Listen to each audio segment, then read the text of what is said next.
Good afternoon, PDC 2022 organizers, presenters, and attendees. My name is Marlom Aguiar. I'm an industrial designer, MA in design cultures, and independent researcher.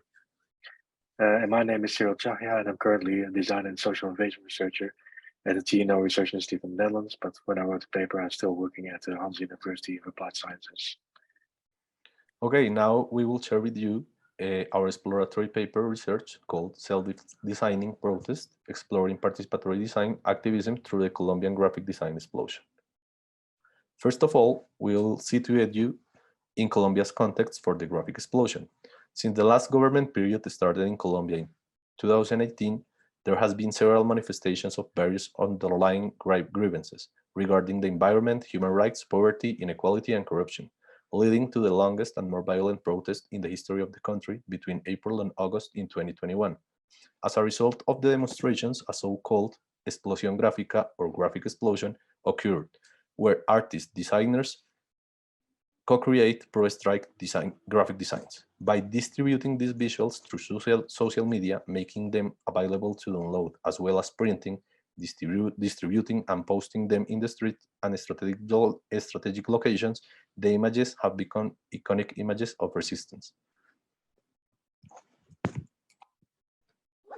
So the Colombian graphic design explosion shows that there are design activities that fall somewhere in between design activism and participatory design.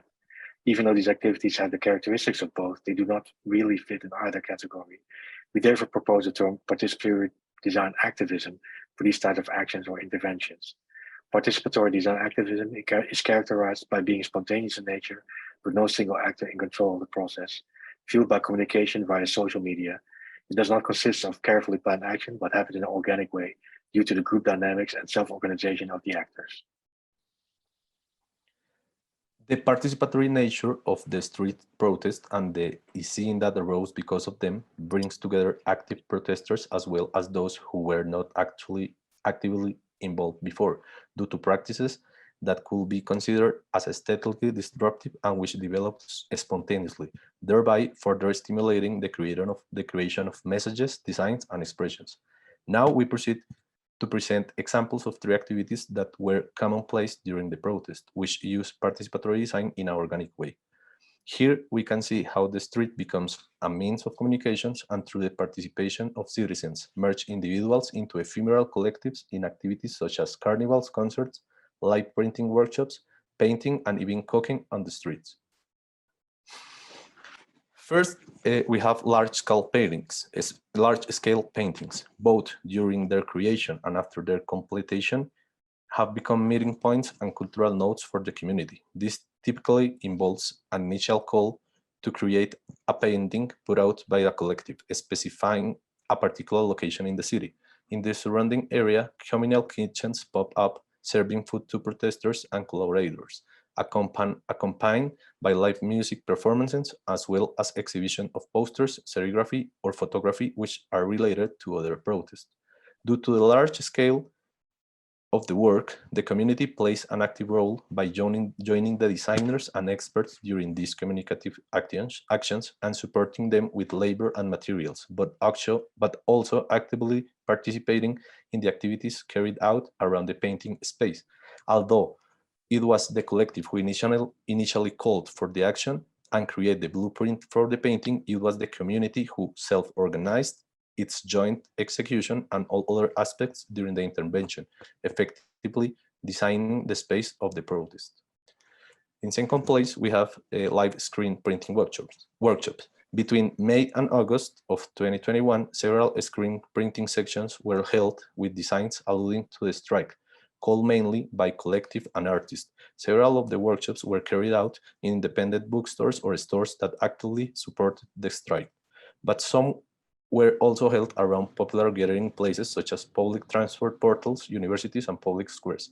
In these activities, mainly communicated through social networks, the live reproduction of posters, screen printing, or stamping garments were accompanied by other activities, such as the aforementioned community kitchens, large-scale paintings, and live music.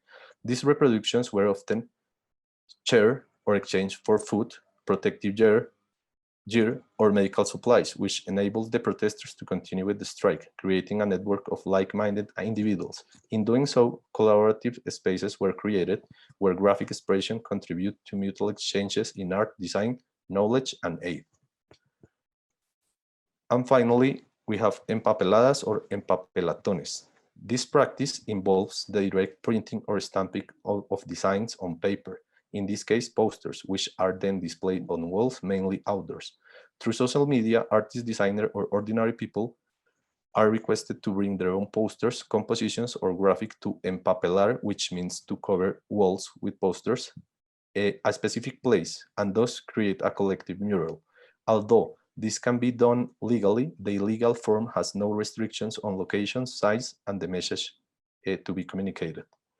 Those who attend contributed by bringing their own graphic materials to paste or use the posters provided by the designers or collectives. In this way, both artistic groups and those who attend and participate in these encounters manage to redefine the usage of the walls and the locations, co-creating reference points within the protest. At the same time, they function as street galleries that bear witness to the diversity, creativity, and abundance of the graphic production. Yeah, so with this paper, we would like to argue that the participatory design activism could address some of the concerns that have been highlighted in the discourse surrounding participatory design. This is, for example, by challenging the dominance of the global north, by analyzing peripheral and spontaneous practices, but also by concerning itself with issues that matter, addressing political issues and outlasting designers' involvement within the process, and finally, decentering the designer from the overall process. It's not our intention to introduce yet another term in the design discourse, nor do we aim to criticize existing approaches in participatory design. But on the contrary, we would like to broaden the common understanding of what both participatory design and design activism practice could be, by introducing cases that do not fit in the existing frameworks. And in particular, we wish to point out that the participatory design can also happen without a designer being the one guiding the process. As social change cannot be accomplished by only design and only designers, this paper argues that instead of perceiving design as a match that lights a fire, it should be seen more as the glue that binds everything together.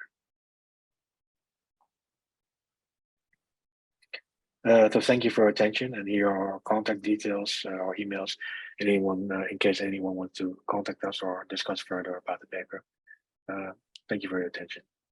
Thank you.